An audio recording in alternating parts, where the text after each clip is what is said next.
వినాయక ఈరోజు నీ పుట్టినరోజు కదా. నీకేం కావాలి? ముందు ఏం కావాలో కాదు గాని ఏం వద్దో చెప్తాను వినండి.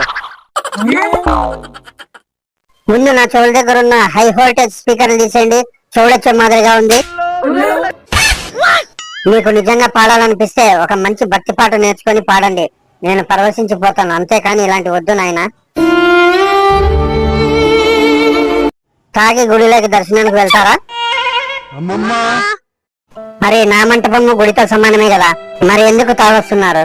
తాగి నా ముందు ఆ డబుల్ మీనింగ్ పాటలు గంతులేయడం వల్ల నన్ను తక్కువ చేసిన వాళ్ళు అవుతారు గాని నా భక్తులు అనిపించుకోరు. ఇంకొకటి, ఉన్నంతలోనే ఉత్సవం జరిపించండి. మీరు ఎంత పెట్టుబడి పెట్టారనేది నేను చూడను, ఎంత ప్రేమతో పెట్టారనేది నేను చూస్తాను. ఒకే గ్రామంలో 3-4 విగ్రహాలు పెట్టడం వల్ల మీలో ఐక్యత నశిస్తుంది. అందరూ కలిసి ఒకే విగ్రహాన్ని పెట్టి పూజించండి. మీలో మీరు ఐక్యతకు కారణం కావాలి గాని గొడవలకు కాదు. స్వామి, మేము తాగి రావడం, అలాగే డబుల్ మీనింగ్ డాన్స్ చేయడం ఇవేమి చెయ్యం స్వామి.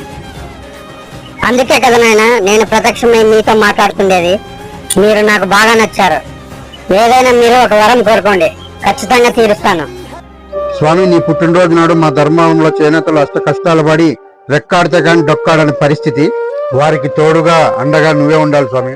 సకల అష్టైశ్వర్య సిద్ధిరస్తు తదాస్తు.